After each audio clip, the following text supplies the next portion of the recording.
Sekarang kok mereka ini seperti yang ngatur, tak sukanya sendiri.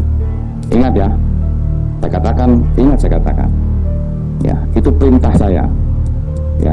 Dan ini akan saya bersihkan semua, Tidak ada itu baleho-baleho yang mengajak revolusi dan segala macam. Ya, saya peringatkan, dan saya tidak akan segan-segan untuk menindak dengan keras yang coba-coba mengganggu perseenaknya sendiri seakan-akan dia paling benar. Tidak ada itu, ya, tidak ada. Jangan coba-coba, pokoknya jangan coba-coba. Kalau perlu FPI bubarkan aja itu, bubarkan saja itu, ya. Kalau coba-coba dengan TNI, mari jangan mengganggu persatuan dan kesatuan yang ada di wilayah Jakarta. Saya panglimanya, ya. Jangan coba-coba mengganggu persatuan dan kesatuan yang ada di Jakarta. Kalau coba-coba mengganggu itu, akan saya hajar nanti. Ada Barbaju Loreng menurunkan baleho Habib Rizik. Itu perintah saya. Karena berapa kali Pol PP menurunkan, dinaikkan lagi, ya. Perintah saya itu. Begini, ya. Kalau siapapun di Republik ini, ini negara-negara hukum. Harus taat kepada hukum. Ya kalau masang baleho itu udah jelas ada aturannya, ada bayar pajaknya, tempatnya juga sudah ditentukan. Jangan seenaknya sendiri. Organisasi itu membahayakan negara. Secara ideologi saya tidak akan kompromi, tetapi kalau ideologinya masih sama, Pancasila, saya kira kita bisa bersama-sama membangun negara ini. Kalau memang kajian keamanan, kajian ideologi dari pemerintah tidak sama, tapi sekali lagi saya ingin mengajak seluruh komponen bangsa ini bersama-sama membangun negara ini. Mau buat khutbah di tiap jam dimanapun atau aktivitas sosial, tapi tolong komitmen terhadap asas Pancasila, mengakui kebinekaan, mengakui Undang-Undang Dasar 45, menjabarkan sila-sila dalam Pancasila.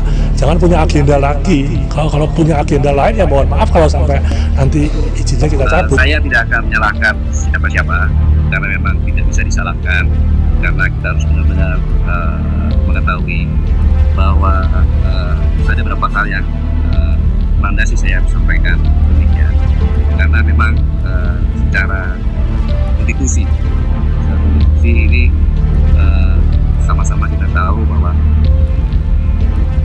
ada batasan-batasan yang dilakukan seorang panglima. Ingatnya bahwa dalam memberikan bantuan itu ada aturan pelibatan satuan TNI pada masa damai. Ini adalah aturan-aturan di mana yang dilakukan oleh Pangdam Jaya ini sudahkah melalui prosedur-prosedur. Jadi memang TNI boleh memberikan bantuan kepada kepolisian Republik Indonesia dan kepada pemerintah daerah. Itu satu. Kemudian kalau menurunkan baliho ini adalah bantu Satpol PP, ada dua.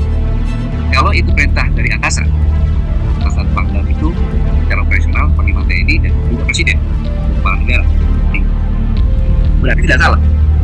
Jadi kita lihat apakah ada atasan yang menegur Pangdamnya atau tidak. Karena yang dilakukan adalah harusnya bantuan kepada kepolisian dulu. Polisi meminta tugasnya apa dan lain sebagainya. Kemudian dalam pelibatan ini tidak boleh menggunakan alutsista ya untuk tempur. Jadi contohnya pesawat angkut boleh digunakan, kapal rumah sakit boleh digunakan, kapal angkut boleh digunakan, truk boleh digunakan, tapi alutsista kendaraan taktis tidak boleh digunakan dalam memberikan perbantuan, karena dalam kondisi tertib sipil, bukan darurat sipil, darurat militer. Sehingga saya tidak bisa langsung menjudge bahwa Pangdam salah atau tidak. Kita lihat saja. Kalau itu perintah dari Panglima TNI, Presiden, maka tidak bisa disalahkan Pangdam. Tapi kalau tidak ada perintah, kita tunggu saja ada teguran atau tidak. Tapi yang jelas perlu saya sampaikan bahwa doktrin TNI adalah sis dan kapratan, muslim merata, bukan apa ya. Sehingga apa yang disampaikan oleh siapapun juga. Kalau melanggar terhadap itu, maka itu bukan mewakili TNI. Prajurit TNI mempunyai sumpah prajurit. Yang pertama, setia kepada negara kesatuan Republik Indonesia yang berdasarkan Pancasila dan Undang-Undang 1945. Yang kedua, tunduk kepada hukum dan mengaku disiplin keprajuritan. Yang ketiga, taat kepada atasan dengan tidak tanda-tanda urusan. Latar belakang saya ini, sehingga seorang bawahan harus taat kepada atasan, tetapi atasannya bagaimana? Atasannya tidak melanggar sumpah yang kedua maupun yang pertama. Akan jual narkoba, dia bisa mulai. Yang kedua, apapun alasannya, TNI tidak mungkin bermusuhan dengan FPI.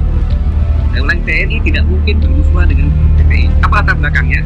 Baik FPI maupun Haji Rizik, mereka adalah warga negara yang diberi hukum dan tidak ada hukum. Dalam arti kata bukan ada keputusan, kecuali disampaikan bahwa FPI itu adalah eksekutif yang gelar di Indonesia. Nah itu baru keputusan.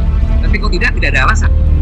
Tidak ada alasan. Jadi jangan membawa nama TNI dengan kejadian yang dilakukan oleh Pemdaya dengan menggunakan hal itu menggunakan pansel. Saya ulangi, jangan seolah semua TNI seperti itu. Ini yang perlu saya ingatkan. Jadi TNI masih seperti yang dulu. Rakyat adalah sebagai ibu kandungnya dan TNI perlu rakyat. Karena untuk mempertahankan negara kesatuan Republik Indonesia, saat terakhir adalah kebersamaan TNI dengan rakyat yang sama-sama berjuang mengamankan bangsa ini sama-sama. Jadi saya ulangi, tolong pisahkan antara yang dilakukan oleh Pemdaya itu tidak mewakili TNI sendiri. Termasuk juga yang dilakukan oleh Koop yang di Petamburan dengan menggunakan kendaraan taktis, itu pun sama. Tidak boleh menggunakan kendaraan taktis di masa damai seperti ini. Ini yang bisa disampaikan. Terima kasih. Jadi kalau ada yang mengatakan ini Habib Rizik ini majelis di Petamburan politik melulu ini. Saudara, kita ini semua makhluk politik. Artinya tidak ada satupun warga negara di negara manapun yang tidak tersentuh oleh politik. Ima dia menjadi pemain politik, ima dia menjadi komoditas politik, ima dia menjadi korban politik. Gak ada yang tersentuh politik ya. Buktinya bagaimana? Mari kita lihat. Kita warga negara. Saya tanya, wajib tidak tunduk kepada undang-undang? Kalau melanggar undang-undang di penjara gak? Di penjara. Saya tanya, undang-undang siapa yang buat? DPR. DPR lembaga politik bukan? Itu keputusan politik, saudara. Anggota DPR musyawarah membuat undang-undang, diambil keputusan, undang-undang itu diberlakukan kepada setiap negara. Itu keputusan politik. Jadi siapa bilang kita ini bisa terlepas dari politik? Gak bisa, saudara. Makanya salah kaprah. Saudara, kalau ada mengatakan, saudara ngaji, kita nggak usah bicara politik. Kalau kita nggak bicara politik, nanti para bajingan yang main politik, saudara. Kalau umat Islam tidak berpolitik, nanti yang berpolitik itu koruptor, bajingan, orang kafir, saudara, orang-orang yang akan ngerjai kita semua. Nggak bisa. Sekarang umat Islam jangan berpolitik, umat Islam jangan bicara politik. Akhirnya umat Islam pada bodoh soal politik, saudara. Kiai nggak ada mendekat ke politik, habaib nggak ada mendekat ke politik. Akhirnya yang masuk ke jurang politik hanya para bajingan, para penjahat, saudara. Mereka yang tidak menjalankan ajaran agama, akhirnya mereka yang buat undang-undang, mereka yang buat keputusan, mereka yang buat aturan, kita yang mesti melaksanakan. Jangan, dan kita nggak mau berpolitik praktis, silakan. Tapi jangan sampai mengatakan saya nggak mau bicara politik sama sekali. Nggak boleh, saudara. Nggak boleh. Kalau Anda tidak berpolitik, saudara, Anda akan jadi komoditas politik. Berapa banyak majelis-majelis taklim menjadi komoditas politik, saudara? Hanya dijadikan sekrup oleh partai politik. Begitu lagi pilpres, begitu lagi pilkada, bantuan diberikan kepada berbagai macam majelis-majelis taklim untuk dukung calon ini, dukung calon itu, dukung partai ini, dukung partai itu. Itu namanya komoditas politik. Hanya diperalat kok, bukan dijadikan sekrup kok. Tanpa majelis-majelis taklim tadi, saudara, punya hak untuk menentukan siapa calonnya. Cuma dijadikan sekrup untuk memperkuat orang lain. Maka itu kita katakan di sini khususnya kepada generasi muda yang punya bakat politik, masuk politik. Tapi ingat, kalau Anda menjadi politisi, kalau Anda menjadi pemimpin di negeri ini, dari mulai Anda muda, dari mulai sekarang, jangan melakukan suatu pekerjaan yang akan menyulitkan Anda di masa depan. Jangan mencuri, jangan berzina, jangan menenggak minuman keras. Saudara, jangan berbuat yang asusila. Ini anak-anak muda, subhanallah, pemuda hari ini pemimpin di hari yang akan datang. Kalau hari ini Anda melakukan tindakan asusila, tindakan amoral, itu akan terus melekat sampai Anda dewasa nanti.